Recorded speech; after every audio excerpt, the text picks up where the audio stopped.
Back, everybody. We are on a roll here. Okay, I'm on a roll. My name is Julie, and I decided to start sharing my quizzes to help anybody that is studying for their HESI, because I have this app, and I wanted to share it, right? And it just makes me feel a lot better when I'm doing it with somebody else. I may make mistakes and get it wrong, right? Get the question wrong, but that's okay, right? That's why we're doing this together. So we are now on the respiratory system quiz. Okay, so let's get started. There is explanations for each one, which I will scroll down on. And if you need to pause the video, right? Just pause it, right? And we'll go from there. So let's start the quiz. We're gonna start with question number 1 on the respiratory, right? And here we go. Which of the following is not a function of the nose? And remember, on the last videos I told you that this is italicized here. Okay, you're not gonna see that on the HESI. Okay, more than likely there's not gonna be any help, okay, as far as bolding, capital letters, or italicizing or underlining. Okay, so take your time with your HESI, guys. I know that mine only had like 25 on the anatomy and physiology, so there's a very, very small margin for error.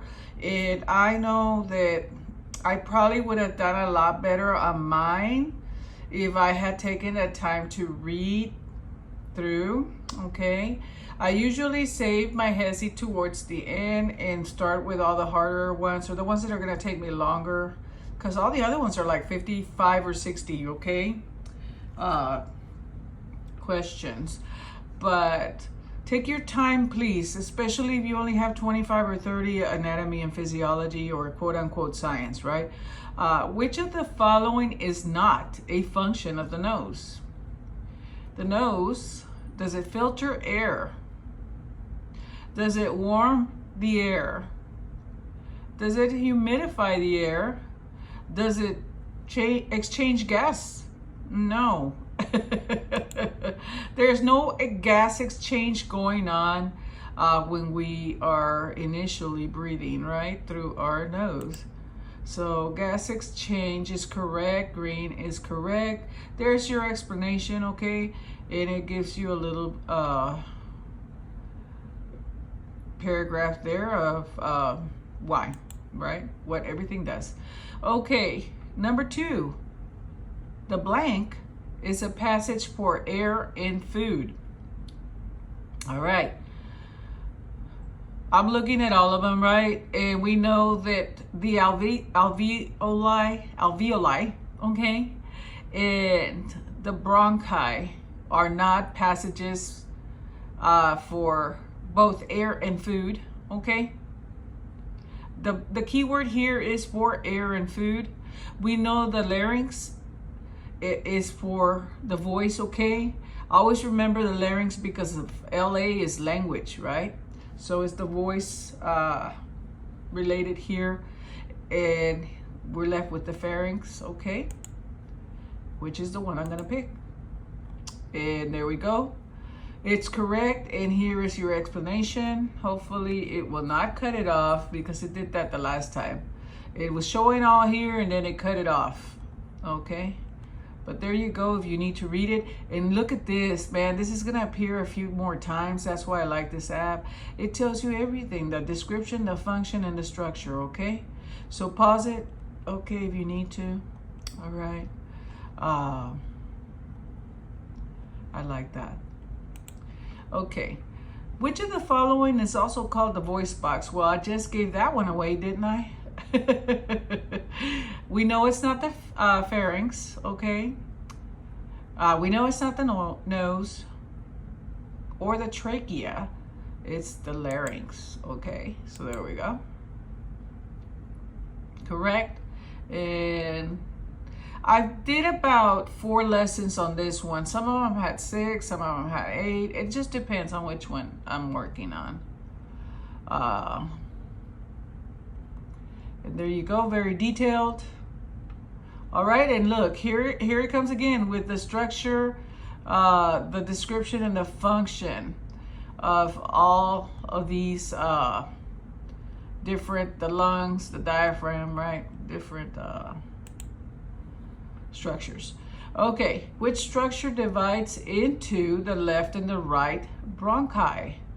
Is it the bronchioles, the trachea, the larynx, or the pharynx?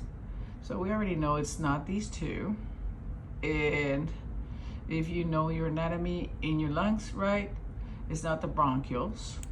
I'm gonna choose the trachea. And here we go, it's correct. And it's gonna reinforce again. Here we go. That's why I said after a while you just cannot not remember. And I'm laughing because I thought about the essay note from yesterday's circulatory one and how I cannot remember. It won't stick in my brain.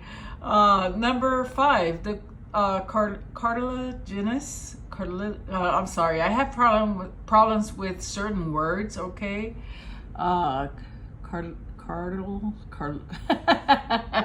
Cartilaginous structure, which covers the larynx during swallowing, is called the, okay, is it the diaphragm during swallowing, the cilia, the trachea, or the epiglottis?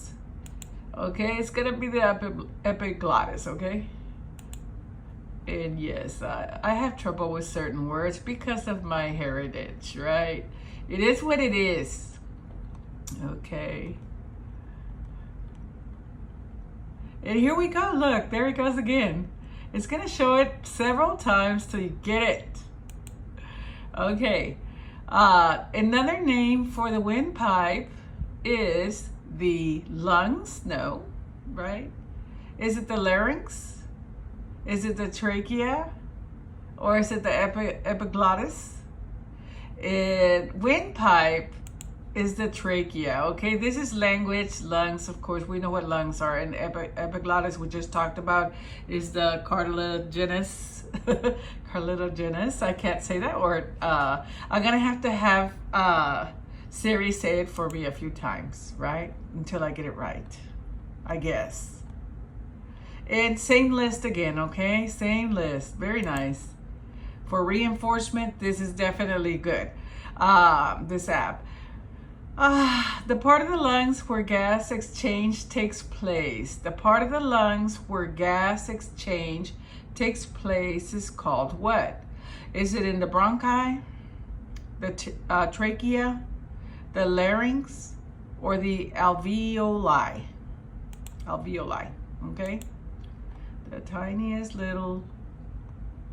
And of course, here it goes, right? And if you do go over this, right, there's your alveoli and what it does, okay? Gas exchange right there. All right, let's keep going. Which of the following structures is correctly paired with its function? Okay, so structure and function, which we just saw that chart about 5 times, right? The trachea, does it produce sound? The nose, is there gas exchange at the nose? Right? Lungs, olfaction. Diaphragm, increases volume of thoracic cavity. And this right here is smell, guys. It took me a second and I said olfaction. All right, there we go. And there it is. And sure enough, here it is again, the same one, right? Telling you exactly what everything does, okay? Very interesting, okay? And there is olfaction under function for the nose and nasal cavity, okay? All right. Which of the following structure or function pairs is incorrect now, right? It's incorrect. All right, they don't go together. Respiratory cilia, pushing mucus and trap particles towards the pharynx. the larynx in phonation, right? Which is incorrectly paired, okay? Alveoli and gas exchange. Pharynx prevents food from entering the lungs, okay? I believe this one's correct. I believe this one's correct, right? This is your voice box and phonation. Gas exchange at the alveoli. The respiratory cilia pushes the mucus and trapped particles towards the pharynx, okay? Does the pharynx prevent food from entering the lungs? No. Okay, it's actually going to be a job for this right here and the epiglottis, okay, if I'm not mistaken. There we go. It's like a duo, I think, of work there. Let's see, I'm trying to see if it'll say it there. Here it is. Instead, it is the larynx that prevents food from entering the lungs, okay? Yeah, that's what I thought too. Let's keep going. Which of the following describes exhalation? And I really like my lungs. I don't know why. I've always enjoyed the lungs, okay? But there are a few things that confuse me a little bit. I remember the volume, right? The total volume and all that was one of them. I need to kind of go over it because I didn't see it in the lessons here. The pHs and what the alkaline and acidosis and whatnot. Okay, which of the following describes exhalation? Is it diffusion of oxygen from blood to the alveoli and carbon dioxide from alveoli to the blood? So exhalation, drawing air into the lungs through the nose or mouth. Flow of air from the lungs to the exterior through the nose or mouth, or diffusion of oxygen from the alveoli to the blood and carbon dioxide from the blood to the alveoli. Up and foremost, it has nothing to do with diffusion, so those two are out of the picture right off the bat, okay? Exhalation is either drawing in or drying out, right? Or the flow of air coming out, right? So that's the one I'm gonna pick. It's going to the exterior, okay, through the mouth and nose. And there's your explanation. We're gonna go down. If you need to read any of this information, just pause the video.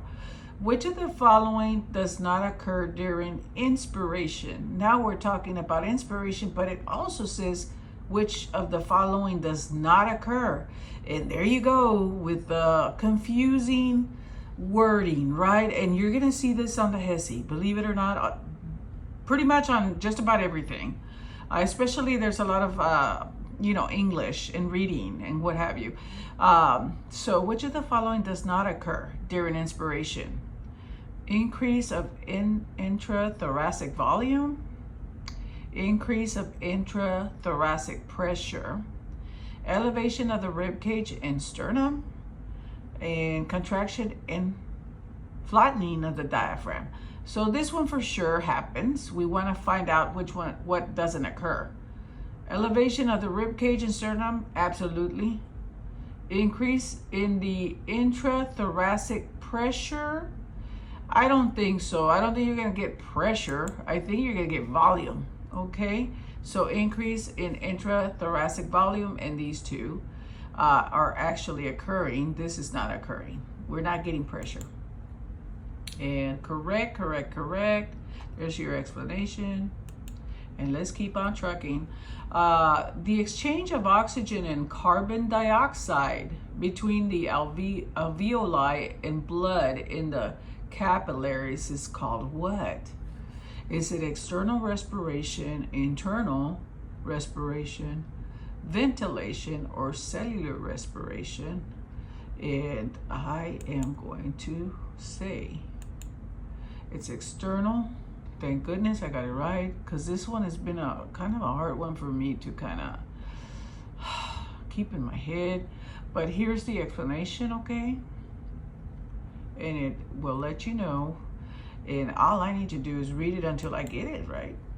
What is internal respiration? Now we're moving on to internal respiration, right?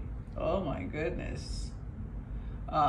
So is it drawing air into the lungs through the nose or mouth? No, we know that's inhalation, right? Diffusion of oxygen from the alveoli to the blood and carbon dioxide from the blood to the alveoli. That one keeps coming up, right? Is it the gas exchange between the blood and the cells of the body? Or is it the use of oxygen via metabolism to generate energy by the cells of the body? So I am going to go with the gas exchange, okay, as being an internal respiration situation, right? Gas exchange between blood and the cells of the body. Internal respiration, it's in the body, inside. And there you go, it tells you why, okay? Gives you the internal respiration. It also gives you the diffusion of oxygen, right? Because that kept coming up. And then it explains the other ones. Which of the following correctly describes aerobic respiration? Okay. Aerobic respiration. And we've got diffusion of oxygen from the alveoli to the blood. Production of energy by cells in the presence of oxygen. We're looking for aerobic respiration. Okay. And, well, I won't say anything just yet. Transport of oxygen from the blood to the cells of the body. Okay. Expulsion of carbon dioxide, rich air from the alveoli to the atmosphere. So, expulsion of carbon dioxide, rich air from the alveoli to the atmosphere. And sorry guys, I've been distracted because my cat again is starting to case me. Here we go. Production of energy by cells in the presence of oxygen, okay, is aerobic respiration. Let's check. Correct. And look, it's gonna go over all of it right here, okay? I think it was on the other one previously too. We had diffusion on the other one, but make sure you read these sections here. The end product of an anaerobic respiration, respiration, no air, right? What is the end product of anaerobic respiration? This was in the lesson, so I'm gonna go ahead and I remembered it, right? Lactic acid, okay. There's an explanation here of what is produced during anaerobic respiration. It's energy and lactic acid, okay? There we go. Which part of the brain regulates respiration? Is it the midbrain, the pituitary gland, the cerebral cortex, or the medulla? That's which one, that's the one I'm gonna pick, okay? And it'll tell you the respiratory center is formed by nerves in the medulla, and it'll give you an explanation, okay?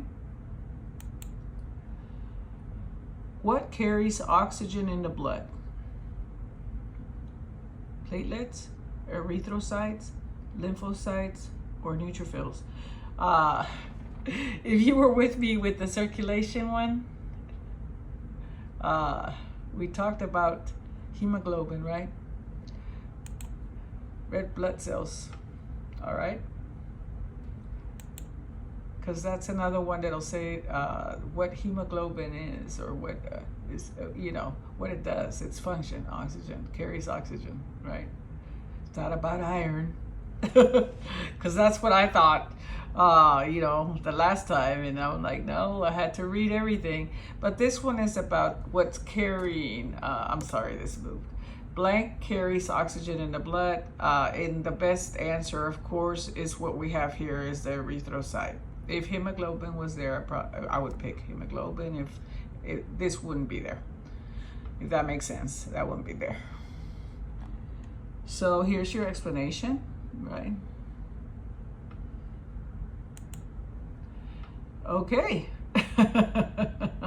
Hemoglobin releases oxygen when there is blank.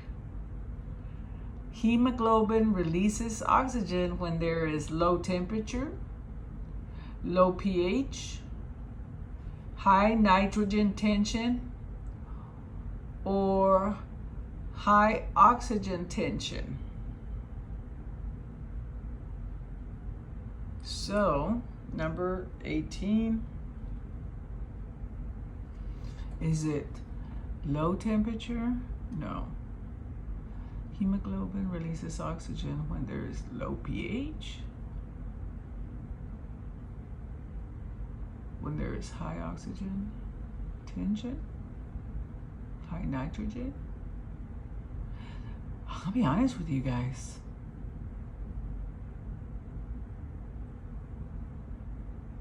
Is it this one? That might be wrong. Oh, I got it right. Yes, thank you. I was like, oh my goodness, with low temperature? No, I think it's high temperature, low pH, and is it the low oxygen? Or is it pressure or something? It's the high temperature, low oxygen tension. There we go, low oxygen tension. I knew, I was like, oh, I remembered, but oh my gosh, I'm telling you. So there's your explanation. Be sure you read it, because I'm going back and reading this, okay? Until I get it.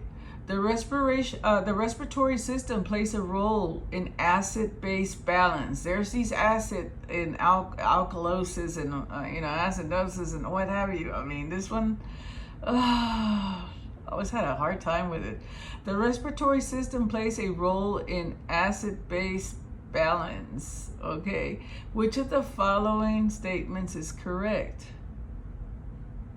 In acid-base balance. High oxygen levels lead to high pH. High carbon dioxide levels lead to low pH. High carbon dioxide levels lead to high pH. High oxygen levels lead to low pH. I want to pick this one. Am I right? Am I right? High oxygen levels would lead to a low pH. No, I am wrong. Well, that's why we're doing this together. And here comes my cat again. He's casing me. Because every now and then I'm gonna get some wrong, right? And let's find out what the explanation is, okay?